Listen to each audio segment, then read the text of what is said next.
savez, depuis la perquisition des faits chez Didi, un certain nombre de cassettes ont été trouvées impliquant de très grandes célébrités.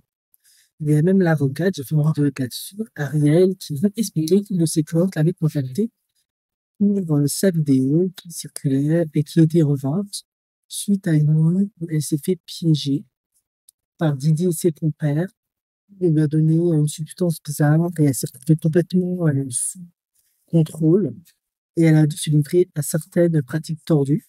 Elle a réussi à s'enfuir et comme c'était dans un quartier riche et calme et milieu, un voisin a pu la sauver. Ils ont alerté la police et tout d'un toit, elle a déposé plainte. À l'époque, elle n'a pas cité le nom de Didi parce qu'elle avait peur, mais il y a le témoignage du voisin, le rapport de police, et maintenant, elle dit que c'est Didi. Et apparemment, ce serait une star de grande envergure. Tout le monde se dit, ah, mais c'est peut-être Beyoncé, parce que c'est elle qui est beaucoup plus grande que Didi. Moi, personnellement, je suis d'accord pour dire que Beyoncé, très certainement, avec son mari, parce qu'ils se connaissent depuis qu'elle a 16 ans, depuis qu'elle est jeune, hein, participe à des fuck-off tout le temps, parce qu'apparemment, c'est un peu un rite initiatique obligé que de traverser un certain nombre de célébrités. Mais je ne crois pas que cette starlet, ça soit Beyoncé. Je doute très très fort que ça soit Beyoncé. Je pense que Beyoncé est beaucoup trop protégée pour se retrouver dans une situation où elle doit s'enfuir. Non. Je pense que si elle devait se retrouver dans ce type de situation, ce serait sous contrôle. Avec Jay-Z, avec... voilà. Mais je pense que oui. Vu que Jay-Z participe au fuck-up et même si ça m'étonche et qu'il fait souvent des trucs comme ça, je pense que oui, son mari a dû la convier, on va dire ça comme ça, hein, à ce genre de délire. Du coup, il semblerait, et ça c'est Jaguar White, qui d'ailleurs a reçu l'ordonnance de la part de Beyoncé de se taire, parce qu'elle n'en peut plus que Jaguar White fait que de raconter tout un tas de trucs. Bah, Jaguar White confirme effectivement qu'il y a une vidéo de Beyoncé qui circule, où elle fait un fuck-off ou un délire bizarre avec Didi, et que cette vidéo est vendue 50 millions d'euros. Alors j'ai entendu un demi-million, maintenant c'est 50 millions, et qu'un mystérieux acheteur a acheté cette vidéo. Et les gens pensent que c'est Jay-Z qui a acheté la vidéo de Beyoncé parce que c'est tout à fait légitime, c'est sa femme, et puis Beyoncé c'est quand même un produit super bankable. Et je pense que si on doit l'avoir à quatre pattes ou faire des trucs chelous, ça peut casser son image. Bien que c'est naturel de faire du sexe et de faire des trucs chelous si on veut. Parce que c'est une adulte, elle fait ce qu'elle veut. Sauf que comme c'est un produit marketing qui est extrêmement léché, si tu la vois faire des poses à la Cardi B ou Megan Thee Stallion ou je sais pas quoi, je pense que ça peut nous tromper, ça peut nous traumatiser et ça peut complètement casser son image. Tu vas la voir autrement en fait. Donc voilà. Je sais pas si vous y croyez, mais moi je pense que ça fait possible. De toute façon, il y avait tellement de célébrités dans ce truc, ils ont tous été pratiquement pris en vidéo. Et je pense que oui, il est tout à fait possible que que Didi, pardon, ait pris Beyoncé en vidéo. Moi, je pense que c'est tout à fait possible. Parce que c'est sa pratique de filmer tout le monde. Et je pense que oui, ce serait assez le type de Jay-Z de racheter cette vidéo, coûte que coûte.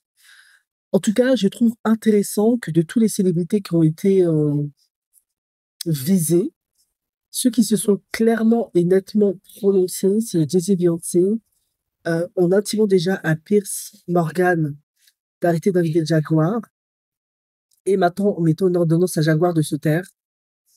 Parce que c'est vrai que même si ça peut être faux ce que raconte Jaguar, si elle jacasse trop, ça peut donner aux gens envie d'investiguer, d'en savoir plus. Ça peut aussi altérer ton image parce que plus la personne parle, et puis Jaguar, je pense qu'il y a quand même un peu de vrai dans ce qu'elle raconte. Tout n'est pas entièrement faux, mais elle est quand même très douée pour broder, je pense aussi. Elle a quand même un bon sens du narratif et de l'intrigue. Du coup, on a toujours envie de l'écouter, même si c'est peut-être faux ce qu'elle raconte. Et forcément, de plus en plus, elle a de la visibilité, on la cite, on la nomme. Et effectivement, un jour, ça peut vraiment donner envie aux gens de plus investiguer. Et puis, ça peut peut-être donner à des personnes qui sont au courant des choses de les trahir, en fait. Donc, je peux comprendre que ils veulent maintenant arrêter ces jacasseries parce que c'est trop. Surtout que Jaguar White, elle semble clairement viser surtout Jay-Z et Beyoncé. Alors, de ce que j'ai compris, elle était dans l'industrie. Elle a travaillé une fois avec Jay-Z, je crois, mais ça n'a pas marché parce que, on va être honnête, hein, Jaguar White, elle était mignonne, mais elle est pas splendide. Qui plus est, ça reste quand même une femme noire foncée. On sait que dans l'industrie, actuellement, on va dire, peut-être à l'époque c'était déjà le cas, c'est les femmes plutôt claires, métissées qui sont plutôt prisées, parce qu'il y a un certain colorisme dans la communauté noire et autres, et dans l'industrie. Donc, elle n'avait pas les bonnes cartes. Qui plus est, je suis pas certaine qu'elle ait un talent incommensurable. Beyoncé, elle a peut-être pas une voix exceptionnelle comme une Whitney, une Mariah Carey, pour ne citer que elle, mais c'est une bosseuse et une danseuse hors pair exceptionnelle. Elle est extrêmement flexible, elle sait parfaitement s'adapter, elle est docile, elle est impliquée, elle collabore. Non, Beyoncé, elle a vraiment des qualités uniques pour faire un excellent produit qu'elle est devenue d'ailleurs. Et je pense que Jaguar White, même si elle a vu des choses, il y a aussi beaucoup de jalousie. Parce que ça peut être très douloureux. Pour toi, ta carrière a été avortée plutôt que prévu parce que malheureusement, pour le marché, tu ne correspondais pas au produit qu'on voulait vendre. Et tu n'avais pas ce qu'il fallait. Donc je pense qu'il y a beaucoup de jalousie, beaucoup de animosité, beaucoup de ressentiment. Du coup, moi, je pense qu'elle dit des choses qui sont peut-être un peu vraies, mais je pense qu'elle brode beaucoup. Sauf que, ben, malheureusement, moi, je le dis, hein, ça peut inciter des gens à fouler plus. Et c'est pas bon pour eux. Enfin bref, pour les Carter. D'autant plus qu'on le voit maintenant, ils ont dû annuler des tournées, des concerts, tout un tas de trucs. Ça a un impact tout ça financier. Et l'argent, on sait que chez les Américains, c'est très important.